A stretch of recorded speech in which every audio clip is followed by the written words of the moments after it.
On paper, remastering a beloved game should be an easy win. The work has literally already been done for you, and in theory, developers only need to provide a few touch-ups to the original title and call it a day. Of course, that's just not how video game development works at all, and the desire to improve upon what came before, or even worse, modernize aspects of a game, can result in changes that actually make fans pine for the older version without all of the new bells and whistles. Also, just a note before we begin, I'm going to be using remake and remaster interchangeably here, just so no one gets annoyed in the comments. Pretty much, I'm talking about any game that had a re-release, so yeah, everything's fair game, just fair warning there. So with that in mind, I'm Josh from WhatCulture.com, and these are 10 video game remasters that removed things fans loved. Number 10, The Fog, Silent Hill HD Collection. When it comes to remastering games, one of the biggest mistakes developers make is thinking that just because they can, they should. In the case of the Silent Hill HD remasters, that mentality resulted in the team removing most of the fog effects present in the original games in favor of a cleaner look. Now, a little bit of background. With the early titles in this franchise, fog was utilized not only as an artistic flourish to give the town of Silent Hill a creepier, more surreal atmosphere, but also to mask the limitations of the hardware. With these being highly detailed and fully rendered 3D worlds, having fog heavily obscure most of the screen allowed the developers to hide loads in the environment and texture pop in to create a more immersive world. With the jump to the PS3 and Xbox 360 era though, that limitation was no longer an issue. As such, the devs of the remasters removed this fog and rendered more of the environment, giving you a larger look at the levels, but in doing so, removing a key part of the atmosphere. Looking at the two side by side, it's clear which approach is more effective. After all, there's a reason that every person on the planet says, "Eee, it's like Silent Hill out here," every time it's even a little bit foggy in real life. Number 9, DLC maps, Call of Duty 4 Modern Warfare. Call of Duty 4 Modern Warfare Remastered is, by all accounts, an exceptional version of the iconic military shooter. Developers Raven Software are always a safe pair of hands for projects like this, and delivered a brilliant and beautiful update of a game that still played well a decade after it released. The reason it caused such a stink, though, came from larger, more nefarious business decisions surrounding the title. See, Activision knew that people would be clamoring to get their hands on a modernized version of COD 4, and as such held it hostage behind a special edition for Infinite Warfare, meaning that fans had to initially buy 2 games just to get access to this remaster. But this list is specifically about remasters that took things away that fans loved, and in this case, that's the DLC maps for the original game.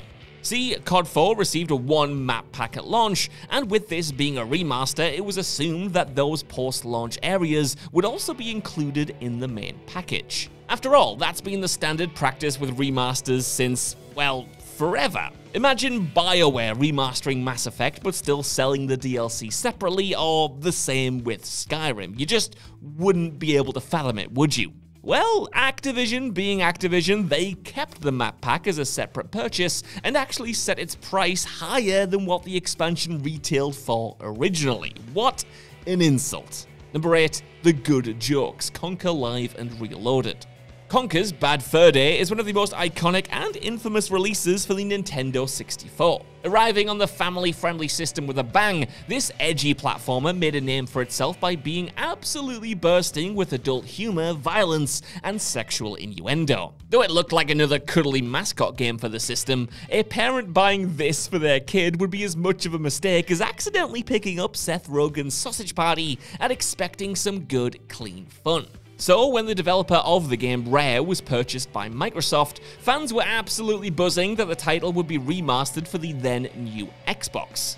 It felt like the right kind of game that could excel on a console known for its shoot-'em-ups and brutal ninja actioners. Unfortunately though, this project would turn out to be CONKER Live and Reloaded, which remastered the original game but was actually more censored than the Nintendo version. Scenes were altered, swearing was cut, and the initially devised uncut project turned out to be more hamstrung by Rare's new owners. Number 7, using Halo Reach's assets, HALOCOMBAT Evolved Anniversary. Halo Combat Evolved Anniversary, it's safe to say, was a project that was cobbled together. The remaster of the iconic Xbox shooter should have been a love letter to fans, and while it didn't get everything wrong, it did very much feel like a quick cash-in. That rushed feeling is evident in the constant reuse of assets from other Halo games. Have a quick scan of Halo subreddits around the time of release, and you'll see plenty of people disappointed at this realization. Now, it does make sense for the developers on paper to want to match textures with designs that came after Combat Evolved, but in practice, it makes the game feel lacking in its own artistic backbone. Franchise-wide consistency might have been the aim, but Combat Evolved had its own identity that was slightly different than those later games, and you can't just throw in assets from Halo Reach or Halo 3 and expect the same magic to come through.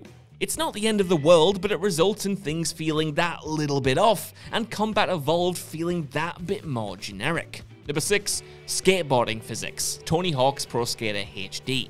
Now, the thing about Tony Hawk's Pro Skater is that the original games are so good, they have actually been remade twice. Unfortunately, it was second time's the charm with this project, as the first crack at it, a 2011 remake by developer Rob Modo, yes, that Rob Modo, the Tony Hawk's Pro Skater 5 Rob Modo, was an absolute trash fire. Where to even begin with what the team got wrong? Dreadful graphics, slow, dull gameplay, and a litany of glitches dragged this title down and made it a complete laughingstock upon release. The whole game kinda just feels like it was made for a $5 by people who had only played the original once 20 years ago. The worst part was that this was an Xbox 360 remake that somehow felt worse to play than the original PS1 release. And that's because when you're making a skateboarding game, you kinda need to nail the feel of the skateboarding, and this title, with its needless changes and wonky physics, felt like a cheap imitation, kinda like Tony Hawk's Pro Skater at home. Number 5, worst cutscene animation, Batman Return to Arkham. The general consensus around the Batman Return to Arkham remasters is that they're pretty good. In general gameplay, both Arkham City and Arkham Asylum look absolutely incredible, but when it comes to the remade cutscenes, that's where things fall down. Now, the issue here is down to the use of pre-rendered cutscenes in the original title. While it is impressive that the team was able to approximate in-engine what had to be pre-rendered back in the day, the same direction and attention to detail sadly wasn't present. Where the cutscenes in Arkham Asylum in particular were full of life and incredibly atmospheric, the new in-engine versions felt a little flat by comparison. Like Halo, this is another divisive element that has raged on the subreddits, with plenty of fans lamenting the new direction. And this is primarily down to the lighting, which is less dynamic and more unflattering than the original, and other changes like Batman's new face also change the vibe of certain scenes, particularly when he and the Joker first enter the asylum in that first game. There are certainly pros to being able to keep things consistent across gameplay and cutscenes, but in this case, the magic of the original version is somewhat lost. Number 4, the original client, WARCRAFT 3 Reforged. The saving grace of terrible remasters or remakes is that, at the very least, fans can simply return to the original game that they do love. Don't like the new character models in The Last of Us Part 1? Well, simply buy the PS3 or PS4 version. They're both readily available. Don't enjoy the new assets in Halo Combat Evolved? Well, no worries. The developers actually included the original game as part of the package and allow you to switch back to the regular graphics at the push of a button. In the case of WARCRAFT 3 Reforged, though, simply ignoring the new version and sticking with what you liked wasn't possible. And that's because when this remake launched, a truly terrible title that managed to piss off its entire fanbase through a litany of unwanted changes and unfulfilled promises, it actually replaced the original servers of the original game, so even if you owned the classic version, you'd be forced to download Reforged instead and play on that client. This was the final straw for many fans who felt like they were being forced to play an inadequate successor. Number 3, multiplayer, Call of Duty Modern Warfare 2 Remastered. We've already mentioned Activision's first attempt at remastering the beloved Modern Warfare franchise on this list, but their approach is so baffling that we just couldn't leave off their other COD re-release. So, first things first, Modern Warfare 2 Remastered was nowhere near as sinisterly handled as the original game. This was its own standalone release, not tied to any other mainline title, and once again the quality of the remastering work was spot on. The only issue is that it was half of a remaster, as Activision decided to release the campaign and cut the multiplayer suite. You know, the thing that made Modern Warfare 2 so iconic in the first place. Now, the campaigns for these games were great, don't get me wrong, but let's face it, nobody bought the original remaster of Modern Warfare solely because of the single player. The whole appeal of these re-releases is the ability to relive the glory days of Xbox Live, fighting on maps that are etched into every gamer's brain. Allegedly, the multiplayer suite was fully remastered as well, but never released as Activision worried that it would cannibalize the player base of their mainline game. As such, we were robbed of this potentially amazing trip down memory lane. Number 2, the soundtracks. Grand Theft Auto The Trilogy, the Definitive Edition.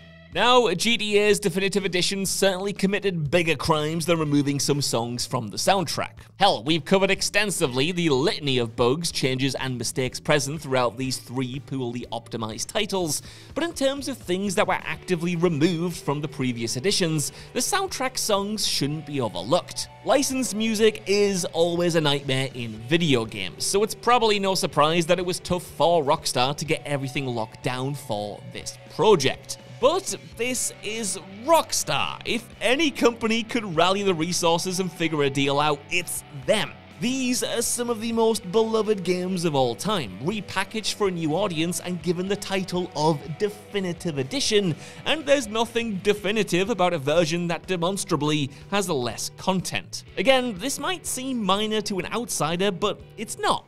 Ask any fan of these games and they'll be able to reel off music that soundtracked their experience. The tracks are part of each title's identity, and to overlook that fact just feels lazy. Number 1, no factions. The Last of Us Part 1. The Last of Us Part 1 is an excellent remake. Despite the controversy pre-launch, this is a loving recreation of an already near-perfect game. One that subtly updates the combat and completely overhauls the visuals, imbuing the top-tier cinematics with an even more impressive range of human emotions. But as a replacement for the original The Last of Us, it can never be a worthy contender, and that's because it completely omitted an underrated and overlooked part of that experience. That, of course, being the factions multiplayer suite. Now, this is kind of the inverse of the Modern Warfare 2 situation. Yeah, you might say that The Last of Us would still be a beloved masterpiece if it only shipped with its single player, but the reality is The Last of Us 1 was a bigger package than just that. For those of us who played and loved the intense multiplayer offering, to see it completely left behind, oi oi, for the next-gen remake was just devastating. Yes, it is probably because Naughty Dog is cooking up a spiritual successor to the original Factions mode to drop on the PS5, but is that reason enough to completely sacrifice this first effort? As you can probably guess, to me, it definitely is not. So, that's our list. I want to know what you guys think down in the comments below. What do you think about these remasters and remakes and these changes? And are there any other subtle tweaks that pissed you off that I didn't mention here? Let me know, and while you're down there, if you could, please give us a like, share, subscribe, and head over to WhatCulture.com for more lists and news like this every single day. Even if you don't though, I've been Josh, thanks so much for watching, and I'll see you soon.